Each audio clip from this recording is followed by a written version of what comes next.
మిమ్మల్ని బాగా ఇన్స్పైర్ చేసి ఉంటారు, ఫ్యామిలీ పరంగా కానీ లేకపోతే బయట మిమ్మల్ని బాగా ఇన్స్పైర్ చేసి మీరు ఎవరిని రోల్ మోడల్గా తీసుకుంటారు? ఏదైనా వర్క్ చేయడంలో కానీ లేకపోతే ఇలా చూసి ఇంకా నేర్చుకోవాలి, ఇలా ఇంకా డెవలప్ కావాలి, ఈ సెక్టార్లో ఈ సినారియోలో ఇలా చూస్తే నాకు బాగా అనిపిస్తుంది, ఎక్కువ ఎవరైనా చూస్తే అనిపిస్తుంది?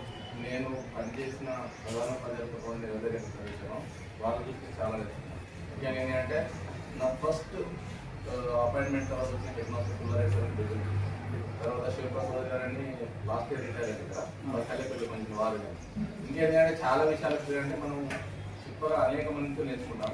ముఖ్యంగా ఈరోజు చెప్పాల్సిన లాస్ట్ ఒక 2 విషయాలు చెప్తాయి. ఒకటి ఏంటి అంటే శైలజ మేడం కూడా చెప్పారు, ఏంటి అంటే రైటింగ్ ప్యాటర్న్.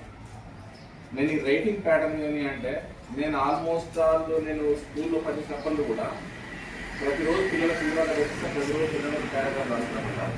ఈ రోజు కూడా ఇప్పుడు కూడా 6th to 9th క్లాస్ వాళ్ళు ఖచ్చితంగా ప్రతిరోజు ప్యారాగ్రాఫ్ కానీ హ్యాండ్ రైటింగ్ నోట్ కూడా రాస్తున్నారు. ఈ రోజు కూడా స్టిల్ ఇట్ ఈస్ రన్నింగ్. ఒకటి.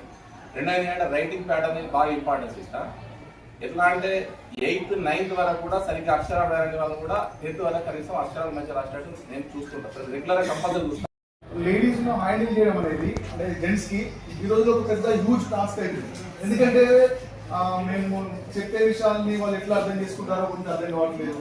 తర్వాత వాళ్ళని ఇట్లా ఏదైనా అంటే కొంతమంది ఎమోషనల్ గా బ్లాక్ మెయిల్ చేసే వాళ్ళు కూడా కొంతమంది ఉన్నారు పర్టికులర్ గా. ఎందుకంటే ఇప్పుడు ఉన్నటువంటి చట్టాలు చూసినట్టు హింస కానీ లేకపోతే డౌరీ యాక్ట్ కానీ లేదా మనకు వర్క్ చేసేటట్టు ఉన్నటువంటి చట్టాలు కానీ కొన్ని ఉండేసరికి ఏదైనా కరాఖండిగా చెప్పలేకపోతున్నాం, ఏదైనా చెప్తే వాళ్ళు ఏది యూజ్ చేస్తారో మేము వెంటనే చేయాల్సి వస్తున్నాం. ఆ చట్టాలు మీకు ఇంకా ఇప్పటికి అవసరం అని అనుకుంటున్నారు? అట్లాంటి చట్టాలు మిమ్మల్ని ప్రొటెక్ట్ చేయడానికి పెట్టారు. అఫ్కోర్స్ అది ప్రొటెక్షన్ కోసం వాడితే తప్పలేదు, బట్ బ్లాక్ మెయిల్ కోసం కొందరు వాడే వాళ్ళు ఉన్నారు, మీకు కూడా తెలుసు, చాలా మంది యూజ్ చేస్తున్నారు. సో అది మీకు ఇంకా అట్లాంటి చట్టాలు అవసరం అని అనుకుంటున్నారు?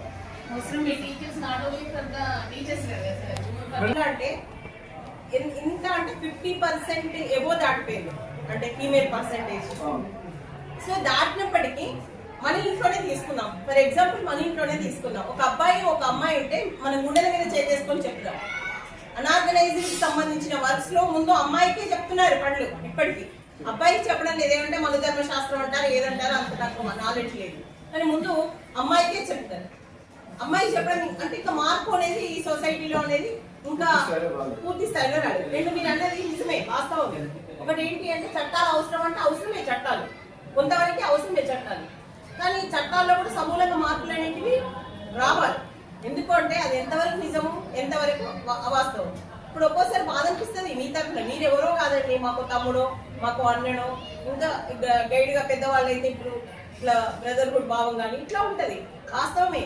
కానీ కొన్ని చోట్ల మీరు అమ్మాయిల దగ్గరికి వెళ్ళి చెప్పలేని సిచ్యువేషన్స్ ఉంటున్నాయి జెంట్స్ స్టాఫ్ కి. నాకు తెలుసు పోక్సో చట్టం కింద చాలా మంది మన రాజన్న సిరిసిల్లాలో బలైన వాళ్ళు ఉన్నారు. అప్పుడు ఎక్కడ మార్పు రావాలి అని అంటే ముందు చట్టాలు చేసేటప్పుడు అది నిర్ధారణ అయిన తర్వాత మాత్రమే నిర్ధారణ ప్రైమరీ స్టేజ్ లో తీసుకొని వాళ్ళ మీద ఉండాలి. ఉన్నప్పుడు ఇట్లాంటి బాధలు ఇప్పుడు జెన్యూన్ పర్సన్ ఇబ్బంది పడతాడు, జెన్యూన్ గా ఉన్న పర్సన్